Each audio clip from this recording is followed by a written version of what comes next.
Hello, this is a first prototype of a tube magazine pump action shotgun shell stops. So these two arms here, this guy here, and this guy here are the shell stops, which will keep the shells in the tube magazine here. You can see this is the follower. This version has two springs, one there and one there. They're coil springs. Or are they coil springs? No, they're I don't know. They're these. They're constant force springs. So these kind of unwind like that.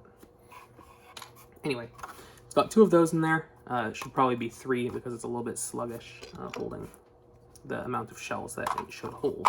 But anyway, this is the first attempt that I've done of the claw style shell stops there, and I've done some testing off camera, gone through a few different prototypes of the arms,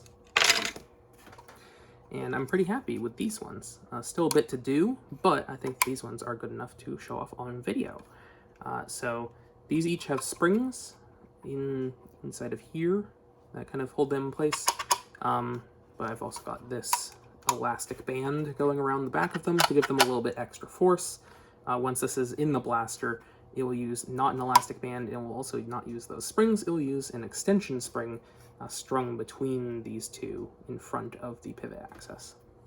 So that's how that will be in the blaster, but that doesn't change the function of these bits up here. So this is a silly shell. This is my Nerf shotgun shell thing that I have released. And then we're just going to load this into there. So you can see that the two shell stops hold in place.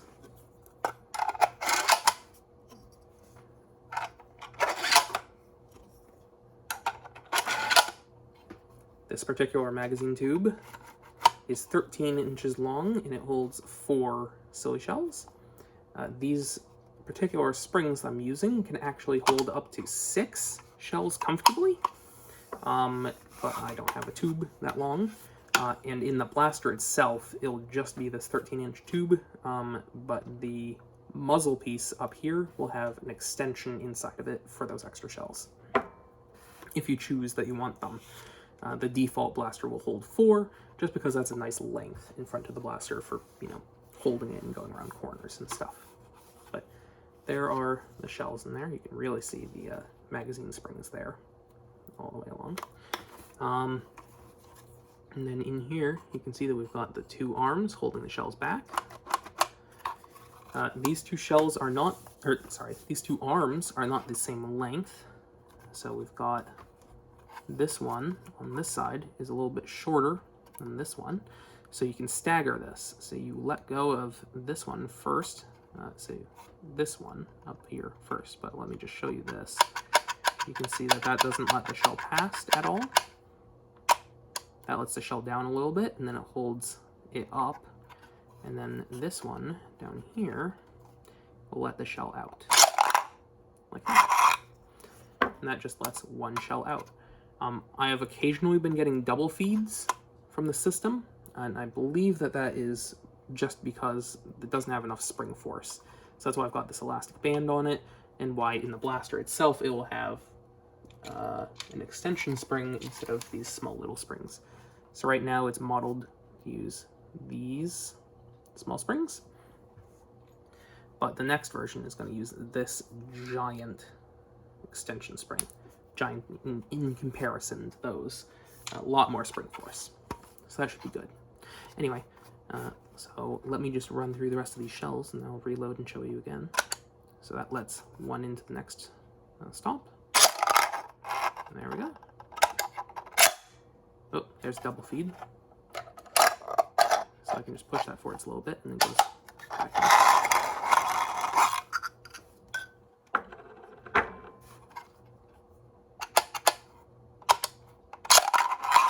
Like that.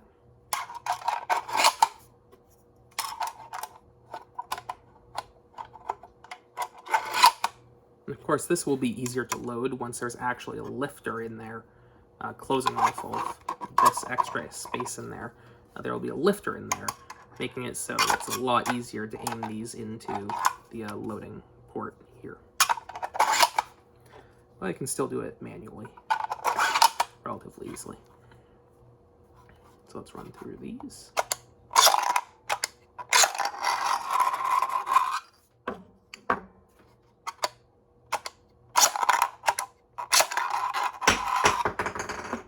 Drop that one.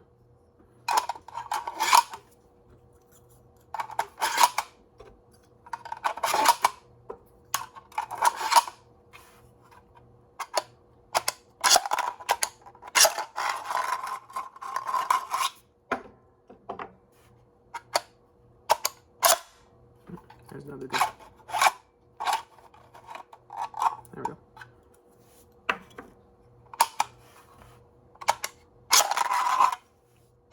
And just like that.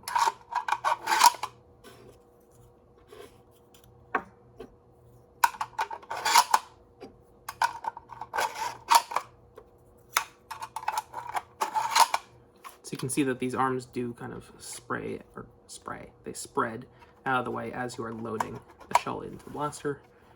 So that's nice and good. Oh, I keep going for this one because on video, that's the one that's lower, or whatever. Looks different on video on the screen that I'm looking at recording this video. Anyway. Now I have a hypothesis that, yes, my hypothesis is correct. Because this Mega XL shell has a slightly wider front area, it does not let the arm of the thing. Let me grab a normal shell to show you this. This Mega XL shell has a slightly thinner or less wide tip area. And that is not letting the arm kind of reach behind it to grab the next shell as quickly.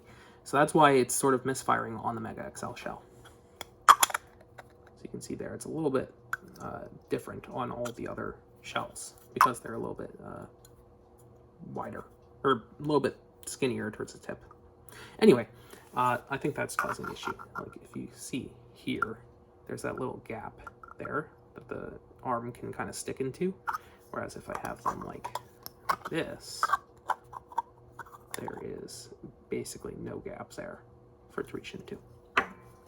Anyway, now that sounds bad, but that's actually not an issue with this blaster because it's not compatible with the Mega XL shell.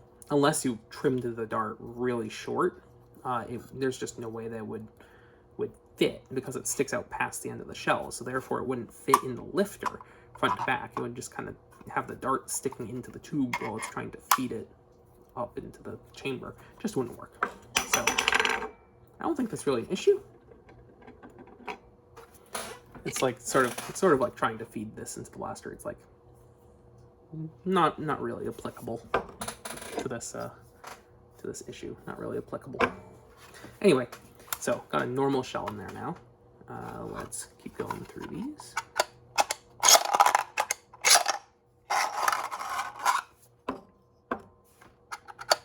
So I do believe that I will still have a double feed at some point with these normal shells. Not there though.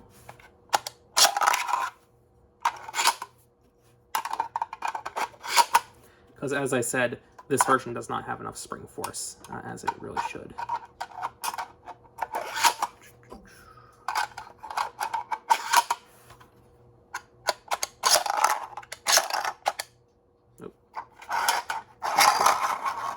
Out.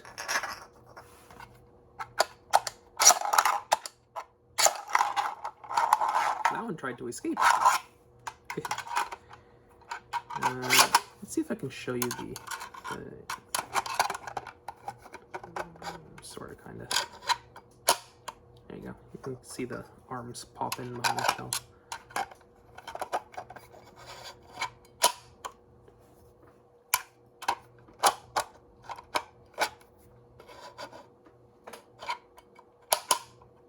There you go.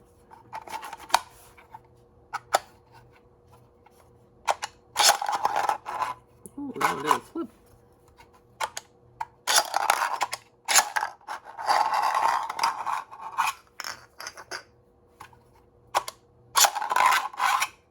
So there we go.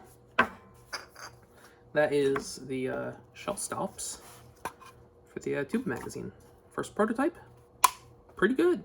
Well, first prototype of the whole thing, like third prototype of the arms themselves. I tried a few different geometries on the tip to get the reliable feeding. But yeah, pretty happy with that. And I think that once I use that larger extension spring up here between those two bits, that will be a lot more spring force holding them together, and that should make this even more reliable. Quite happy with that.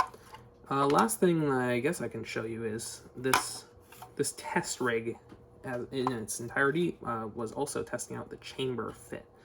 So there you go.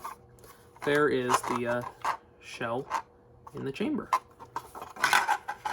If I hold it forwards with my thumb, there we go. You can see, there's the shell in the chamber, and it'll be held in place. I'm kind of wiggling it around with my thumb. It'll be held in place this way by the bolt itself as it's closing around the shell, and the extractor and all that stuff just holds it in place. But because there's none of that installed, I can just kind of go woo right now. And that is nice and loose to help with extraction and ejection, which is very nice. And I have that front hole sized, so all of the currently existing silly shells have plenty of clearance there to let the darts out. The edge of this is this diameter here. So there's plenty of space there for the darts to kind of spread out in the barrel tube before they exit the blaster without kind of hitting the walls of the tube and bouncing around. Should be good. And that front hole is sized for Mega XL because even though Mega XL and Mega full length cannot fit in the tube, it does single breech load. So when this has an ejection port in the physical form, you'll be able to load it in through the ejection port, fire it once, and then extract it and eject it, even if you can't load it into the tube and have multiple of them. And to be clear, you will be able to have multiple short mega darts. So like a half-length mega, like cut mega darts in half, those will fit just fine in these shells, and those will fit just fine in the tube magazine because they're shorter than the shell itself. They don't stick out past the tip.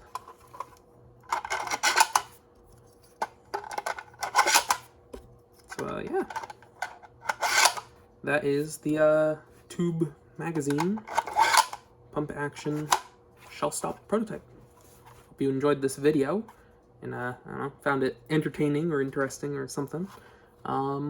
Maybe got some inspiration for some of your own projects. And yeah, I'll see you later. After I get rid of these.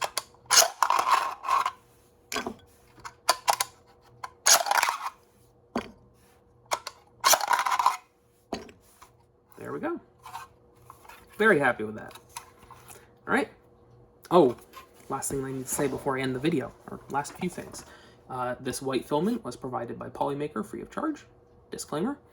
And I have a Patreon link in the video description if you want to help support some of this work. You know, hardware and tubes and stuff and printer time costs money. And also subscribe on the YouTube channel. Yeah. Thanks for watching.